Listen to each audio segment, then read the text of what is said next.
তুমি আমার পুরো কাহিনীটাই শুনলা। ওমর ডাক দিয়ে বলে, ভাই রে, তোমাকে নিয়ে আল্লাহর নবীর আদালতে হাজির করতে হবে।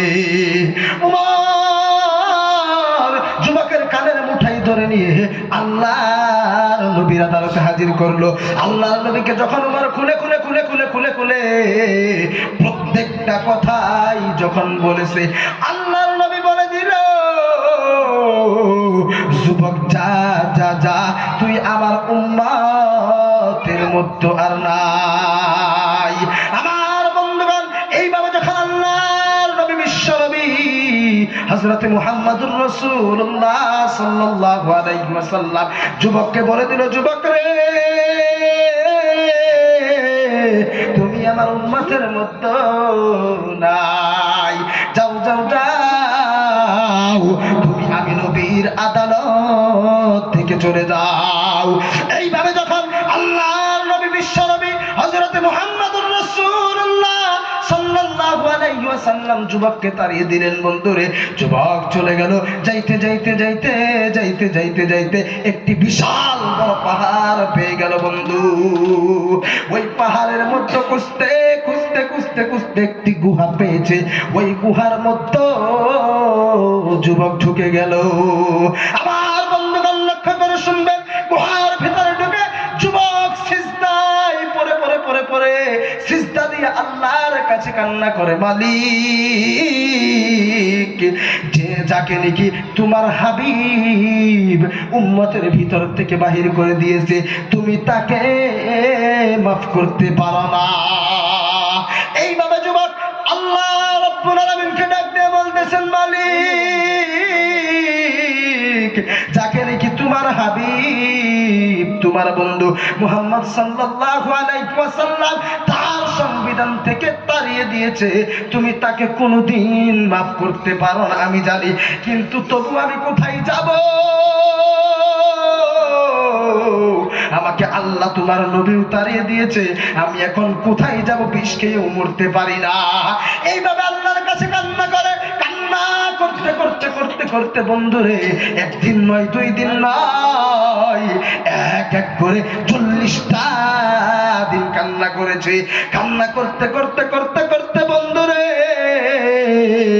চোখের পানি দিয়ে, চোখের ঘুর দিয়ে গাল বানিয়ে ফালাইছে।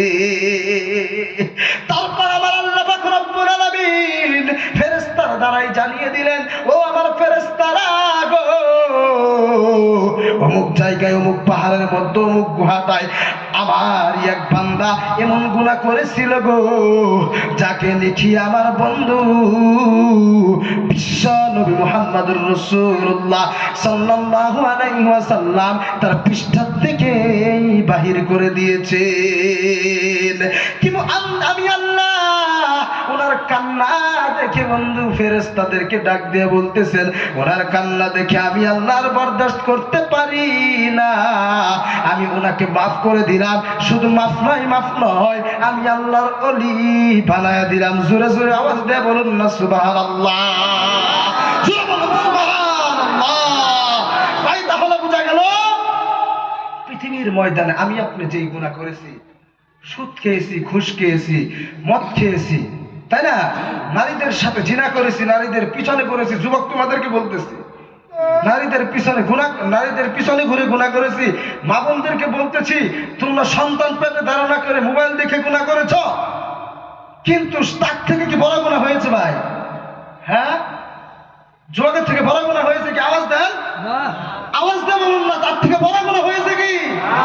না। তাহলে নিশ্চয় আমি আপনি যদি আল্লাহর কাছে চাওয়ার মতো চাইতে পারি, আমাকে আপনাকে আল্লাহ রাব্বুল ইজ্জত দিবে না? দিবে না? আমরা চাবো তো ইনশাআল্লাহ, ইনশাআল্লাহ চাবো তো।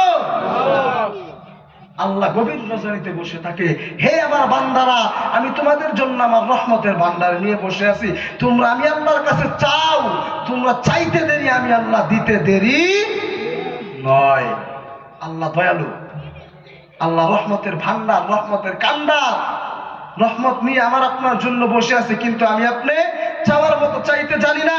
আমি আপনি যেই গুনাহগুলো করেছি, আমার আপনার মনে ধারণা হয় কিয়ামতের আগে আমাকে আপনাকে আল্লাহ পাক মাফ করবে না, আমাকে আপনার ধারণাটা হয় আমাকে আপনাকে আল্লাহ জাহান্নামের খড়ি বানিয়ে রেখেছে। না ভাই, এখনো সময় আছে। যদি তোমরা আল্লাহর কাছে চাইতে পারো তাহলে আমাকে এবং তোমাকে আল্লাহ মাফ করে দিবে।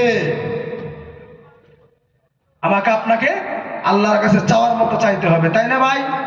তো ওই যে একটা কথা বলেছিলাম, মা বোনদেরকে বলছি, হে পর্দার অন্তরের মা বোনেরা, তোমরা সন্তান পেটে ধারণা করে মোবাইল